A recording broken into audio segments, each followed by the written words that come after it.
Sometimes we need to learn how to be alone so we won't rely on relationships for comfort. Let me say that again.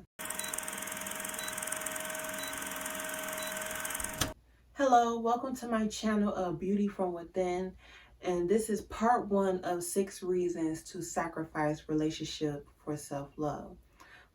In part 1, it will consist of 3 reasons, and then I will have a part 2 of the other 3 reasons. So let's just get into it. So the first reason to sacrifice relationships for self-love is relationships create distractions. I heard that pop, goddamn, like, okay. Relationships create distractions. We all know that relationships require time and energy. And so sometimes when we pour ourselves into other people, it can take away from ourselves. At least I know that's true for me. I remember one time I was dealing with 2 guys at once. And it came to a point where it became overwhelming and consuming. And I felt like I had to fit them into my everyday schedule. So I wouldn't have them thinking like, oh, she acting different, that type of thing. And when it came to the point of fitting them into my everyday schedule, I felt like I couldn't do anything for myself because my mind was so focused on them. Like when I get done with work and school, because at the time I was working at UPS and I was pursuing my master's degree in counseling psychology. I just graduated a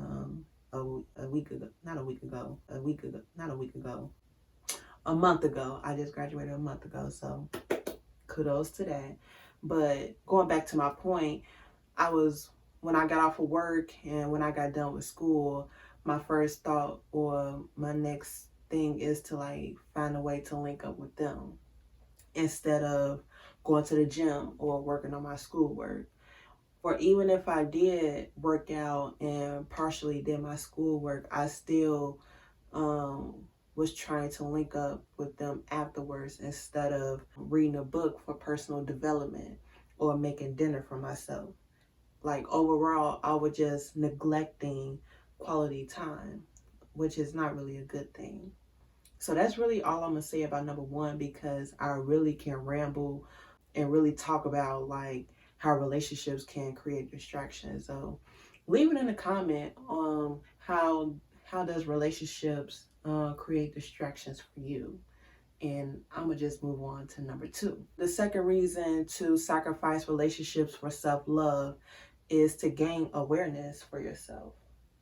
Ooh. So sometimes when we're dealing with other people, we can lose ourselves along the way. And for me, I had to do some real evaluation. And when I was doing like that digging on myself, it was kind of hurtful. I ain't gonna lie to you. And I really didn't want to face it or feel it. But I believe, we do have to sit in those moments so we can better ourselves in the future. Some of the things that I identified was I was the problem. And I know that's a really hard pill to swallow because we really don't want to identify ourselves as the problem, but I really was the problem. Like I was argumentative. I was blowing up over little situations. I wasn't letting go of situations, and you know how sometimes like you try to dissolve it and then you carry it over to the next day. Like that was me. Blowing up a man's phone, popping up.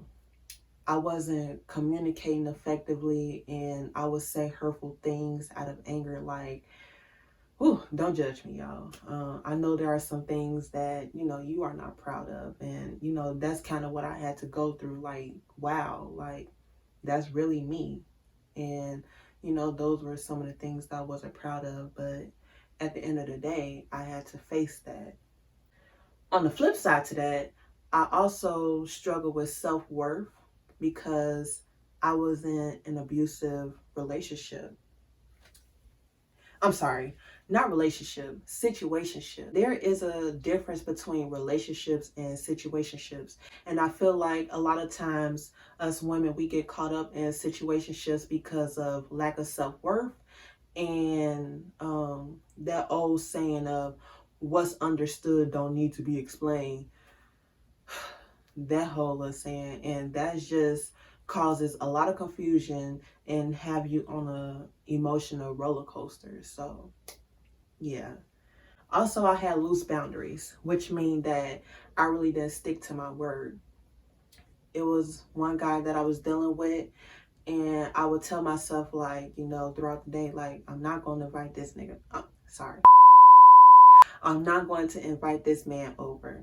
But after talking to him, like, I would either, convince myself of inviting him over, or he would convince me. And, that's just not okay. If you're going to say something and have a boundary, then I know me for myself that that's something that I need to stick to instead of like going against myself. Because when I did this, I always kind of felt bad at the end for allowing myself to, cross my own boundaries. In addition to that loose boundaries, um, I was also dealing with guys and giving off those girlfriend tendencies, girlfriend vibes and qualities without no title.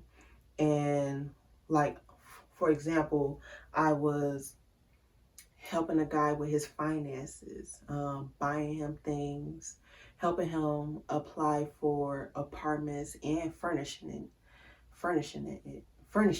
Sorry. Whew. And when I think back on it, it was like, why was I doing these things? Like, these are girlfriend qualities, and I was giving myself in that manner with no title. In addition to those girlfriend qualities, I was also tolerating verbal abuse. And when you have self-love for yourself, those are things that you just won't tolerate. You know what I'm saying? So, yeah, your girl was really had to do some real evaluation and self-awareness. So moving on to number 3. So the third reason to, kind of separate yourself from relationships and kind of focus on self-love is sometimes we need to be alone. Ooh. And this is something that I'm currently going through, and I'm not going to tell you anything that I have not experienced. So having alone time is important because after all that self-evaluation and that awareness, the next step is to figure out like what's really best for you. And for me, I kind of discovered that I had a lot of brokenness that I needed to heal from. And I'm going to talk more about that healing process in the second part of this video. Another thing is they always have like this old saying. I don't know if you guys remember Deliver Us from Eva. And it was that scene when they was at the beauty shop and Kim Whitley, she was like, the best way to get over an old man is to get under a new one. Yeah. That whole little scene. But I don't really think that's, true, at least in my situation. And I am a spiritual person. And I think that, God breaks us away from people that no longer serves us when we don't have the strength to do it ourselves. I would get more into that as far as like, God breaking covenants with people that no longer serves us in the second part of the video. Getting back to my point, sometimes we need to learn how to be alone so we won't rely on relationships for comfort. Let me say that again. Sometimes we need to learn how to be alone so we won't rely on relationships for comfort. And that even goes with friendships as well, because, it can become overbearing where we just leaning on our friends for support when, what if we don't have any friends around? Like, who we gonna lean on? And that's what that alone time is kind of meant for, to kind of like build up that strength to rely on yourself when no one else is around, no relationships, friendships, that whole type of thing. And also, I just want to bring up a side note. when you're in your alone time, I don't really think it means that you have to cut off your social life. Now, if you're in a season of, you know, I need to be alone, I don't really need to deal with anyone, that's your prerogative. But I also think that in other situations, even when you're in your alone time, you can still have a social life. You don't necessarily have to aim for relationships when you still engaging in your social life. Like, for example, you can meet someone at the beach, you can meet someone at the grocery store, at the club, and you don't necessarily have to go in a relationship. Like, you can just be like, hey, it was nice talking to you, it was nice meeting you, but I'm not in a space of taking numbers. I think that's, appropriate to say when engaging in a social life, because one thing is when you in your alone time, you working on your self-development. And the only way you're going to know if you're improving on your self-development is social interactions with others. So with that being said, you can improve on your self-character and be interactive with people without really pursuing a relationship.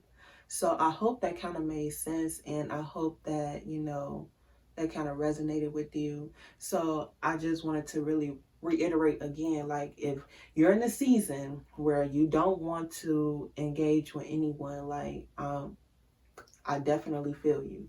But on the other hand, you know, even if you working on your alone time, you can still have a social life without aiming for a relationship. So just keep that in mind. All in all, I hope you gain some insight from this video. And I know that I feel like as I'm speaking to you, I'm also speaking to myself as a reminder. Please like this video if you found some value, and leave it in the comments, or just comment on the video of what stuck out to you the most. What's something that you feel like kind of hit that soul, you know what I'm saying? You can also find me on Instagram at Tori_2020 Vision. And I will leave my link in my description. I will be doing a part 2 to this video, like I said at the beginning, and I look forward to you guys tuning into that. And I just want to leave you guys with a reminder that you are worthy, and beauty comes from within. So peace and blessings to you, and thank you for watching this video, and I'll see you next time.